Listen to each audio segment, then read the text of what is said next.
આ છે ચુડેલ ગામ. આપણે ચુડેલ ગામના બ્રિજ ઉપર આવી ગયા છે. આ બ્રિજ છે અને રસ્તાની વાત કરીએ તો રંગલી ચોકડીથી પાવી જેતપુર જવાનો જે રસ્તો છે, જે નવો બને છે, 4 ટ્રેક બને છે, તેની બહુ જ મંથર ગતિએ કામગીરી ચાલે છે. તો એનું આ વિડીયો છે, તમે જોજો કે રસ્તો કેવો છે. આગળ એક બીજો વિડીયો મૂક્યો હતો, એમાં તો ખૂબ જ ખખડખડ થઈ ગયું છે. અહીંથી ગાડી કાઢવી એટલે લોઢાના ચના ચાવવા જેવું થઈ ગયું છે. કેવી રીતે ગાડી કાઢવી બહુ જ અઘરી બાબત છે. આ જેમ તેમ કરીને નીકળે છે ગાડી અને એટલી ખરાબ હાલત છે કે ટાયરો તો તમારે નવા નાખ્યા હોય તો બી જૂના થઈ જાય છે. બધી ગ્રીપ ઘસાઈ જાય છે અને એટલા મોટા મોટા મેટલ નાખ્યા છે, પથ્થર, કે જેના કારણે સ્ક્રેચ બી પડી જાય છે. અને જે આ ડમ્પરો ફરે છે મોટા મોટા, એ ડમ્પરોના કારણે જે કપચી ને પથ્થર ઝીણા ઝીણા હોય છે તે ઉછળવાથી ગાડીની બોડીને પણ નુકસાન થાય છે અને કોઈ વાર કાચ પર ટચ થઈ જવાથી કાચ પણ તૂટી જવાની ને એવી બધી શક્યતા રહી છે. અને બીજો કોઈ એવો રસ્તો છે નહીં કે આપણે ક્રોસ કરીને તે જગ્યા પર જઈ શકીએ. એટલે કે આપણે અહીંથી જ નીકળવું પડે એવું હોય છે. તો હવે કરવું શું? અને રોજે રોજનું આ પ્રમાણેનું ટ્રાફિક હોય છે, આ તમે દેખો એ પ્રમાણે. તો હવે કરવું શું? રોજે રોજ પેટ્રોલ ડીઝલના પૈસાની બરબાદી થઈ જાય છે, સમયની બરબાદી થઈ છે, ગાડી બગડે છે, ટાયરો ઘસાઈ જાય છે. તો હવે શું કરવું તે એક પ્રશ્ન છે. આ જુઓ તમે, ખૂબ જ અઘરી બાબત છે.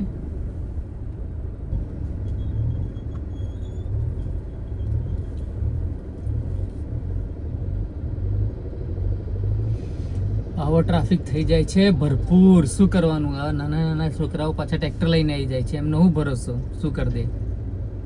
હમણાં જોયું કેટલું નાનું છોકરું ટ્રેક્ટર લઈને જતું હતું.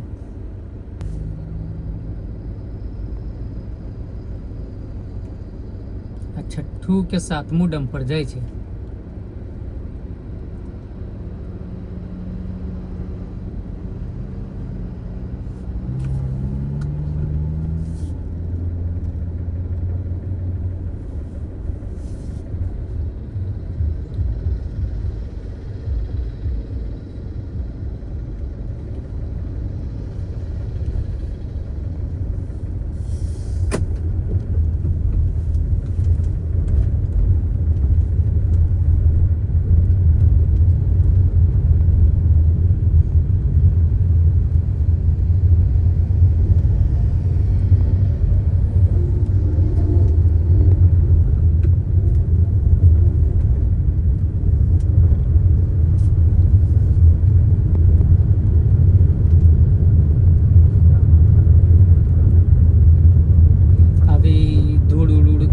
આગળ કઈ ગાડી જાય છે, શું નહીં, કોઈ આવે છે, કશું દેખાતું નથી. એટલે ખાસ જોવાવાળા વિડીયોવાળાને ખાસ વિનંતી, સબસ્ક્રાઈબર્સને, કે તમે આ રસ્તા પર આવવાનું ટાળજો જ.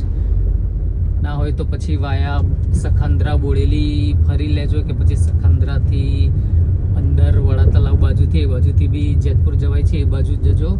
અને ના હોય તો પછી તેજગઢ બાજુ પણ જવાય છે, કલારાનીથી વાવડી, ને વાવડીથી તેજગઢ જે નવો બ્રિજ બન્યો છે તો ત્યાંથી પણ તમે જેતપુર આવી શકો. પણ આ રોડ પર આવવાનું જોખમ લેવું નહીં. ખૂબ જ ખરાબ કન્ડિશન છે. અમારે તો આ રેગ્યુલર આવવાનું હોય છે એટલે અમે આવવું જ પડે છે. રોજ એટલો ફેરો અમને પોસાય એવો નથી, એટલે અમે એ પ્રમાણે આવીએ છીએ. તો તમે બી બીજો રસ્તો કોઈક પસંદ કરો એવી અમારી ઈચ્છા છે અંદરથી. આ પ્રમાણે અહીંયા પેસેન્જર જાય છે, આવી રિક્ષા હોય ઉપર પણ બેસીને જાય છે. ભલે ટ્રાન્સપોર્ટેશનની સુવિધા છે અહીંયા, તો પણ એક પ્રકારનો શોખ જ હોય છે લોકોને ઉપર બેસીને જવાનો. એટલે વૃક્ષ છેદનની પ્રક્રિયા બી ચાલે છે. એટલે કે વચ્ચે આવતા રોડની વચ્ચે આવતા ઝાડનું કટિંગનું કામ ચાલે છે અહીંથી.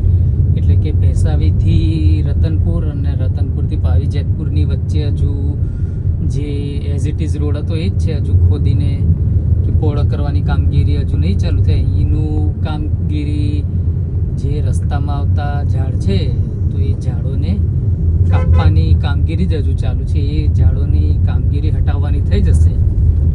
પછી અહીંયા રોડ પહોળો કરવા માટે ખોદવાની અને રોડ તોડવાની કામગીરી ચાલુ થશે એવું લાગે છે. એટલે કે આટલો રોડ હજુ બીજા ફેઝમાં આવશે. પહેલા ફેઝનું કામકાજ ભેસાવી સુધી જશે રંગલી ચોકડીથી, અને ભેસાવીથી આગળનું જે પાવીજતપુર સુધીનો રસ્તો છે તે થોડું હજુ વાર લાગશે એવું લાગી રહ્યું છે. અને આ છે રતનપુર ગામ. રતનપુરનું જે બ્રિજ છે એ બ્રિજ છે. આ અહીંયા પણ આ પ્રમાણેના રેતીના ટરબા કન્ટિન્યુ ચાલુ જ તમને જોવા મળશે. રોડ બને છે એના કારણે કે પછી લીઝના કારણે પણ એ ચાલુ રહે છે.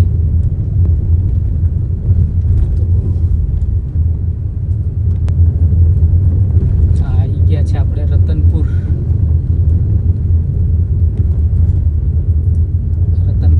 જે પાવીજતપુરનું હવે ખાસ સ્થળ બની ગયું છે, ગામ બની ગયું છે. કારણ કે પાવીજતપુર તાલુકાનું જે સેવા સદન છે, મામલતદાર કચેરી કે પછી તાલુકા પંચાયતની ઓફિસ કચેરી, તે બધું આ રતનપુર ગામમાં આવી ગયું છે.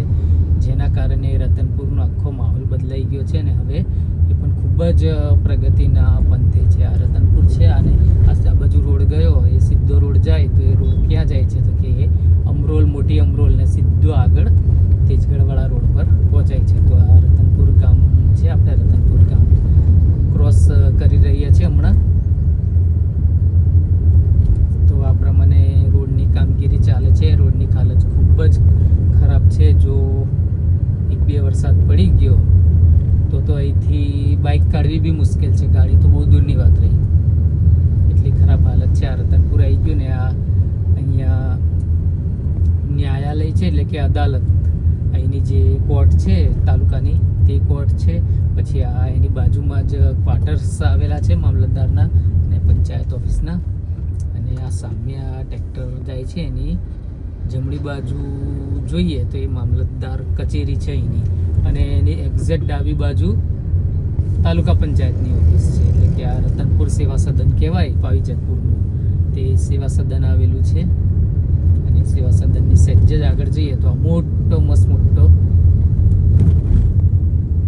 જે નાળું બને છે અહીંયા પાણી જવા માટેનું, કે અહીંયા ડાયવર્ઝન આપેલું છે. આ ડાયવર્ઝન હવે આપણે આગળ જઈશું જેતપુર બાજુ.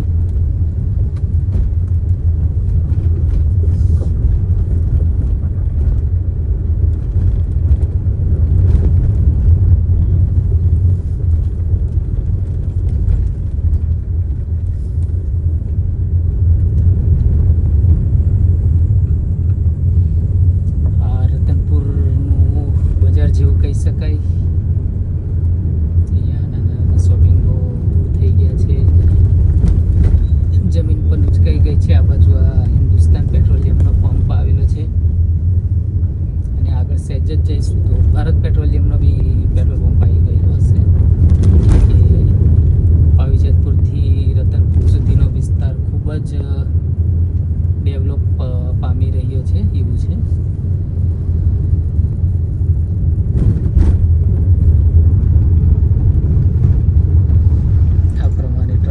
રેગ્યુલર આવું ટ્રાફિક તમને જોવા મળશે અહીંયા.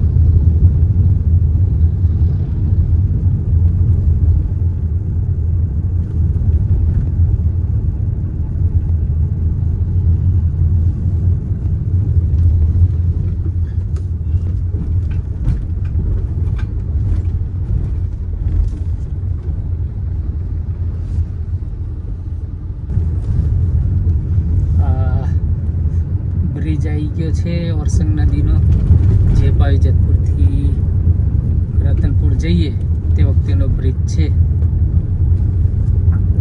એ સાઈડ પર તમે જોવો તો બસ ડમ્પરો લાઈનો જ લાગેલી છે રેતી ભરવા માટે.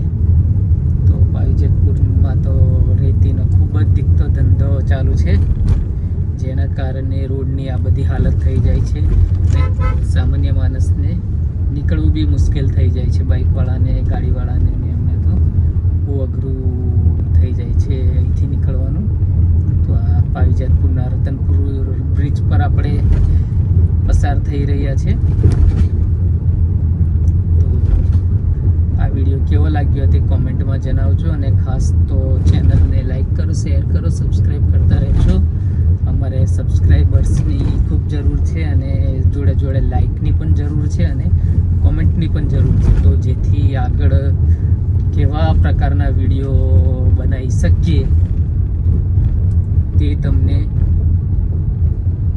ખ્યાલ આવે, અમને ખબર પડે, જેથી અમે એ પ્રમાણેનું કામગીરી આગળ વધારી શકીએ અને એ પ્રમાણેના વિડીયો બનાવીએ. તો કોમેન્ટમાં થોડુંક લખીને જણાવજો અને તમારા ગામનો કોઈક વિડીયો બનાવવાનો હોય તો પણ કોમેન્ટમાં જણાવજો કે પછી DM કરજો, એટલે કે પર્સનલ મેસેજ કરી દેજો. તો અમે તમારા ગામમાં આવીને તમારું બી વિડીયો બનાવશું અને કોઈને એડવર્ટાઇઝિંગ માટેનો વિડીયો બનાવવો હોય તો એડવર્ટાઇઝિંગ માટેનો વિડીયો પણ બનાવીએ છીએ. તો એના માટે પણ અમે આવી જઈશું. તો ખાસ વિનંતી કે વિડીયોને લાઈક કરો, શેર કરો, સબસ્ક્રાઈબ કરજો અને તમારા ગ્રુપ હોય અલગ અલગ તો અલગ અલગ ગ્રુપમાં પણ અમારા વિડીયોને શેર કરજો, જેથી અમને આગળ નવા વિડીયો બનાવવાની મજા આવે. તો આ નવજીવન મલ્ટી સ્પેશિયાલિટી હોસ્પિટલ આવી ગઈ છે, એટલે કે આ રેલવે સ્ટેશનવાળી ચોકડી આવી ગઈ છે અહીંયા, જેને વનકુટીરના નામથી ઓળખવામાં આવે છે. પહેલાં અહીંયા એક મસ્ત જંગલ ખાતા દ્વારા વનકુટીર બનાવવામાં આવેલી, એટલે એ જ નામથી હજુ આ પ્રખ્યાત છે. એટલે કે આ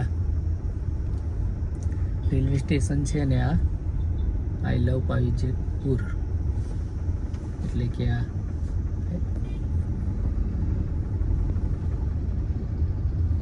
ચલો તો આ વિડીયોને હવે અહીંયા જ એન્ડ કરીશું.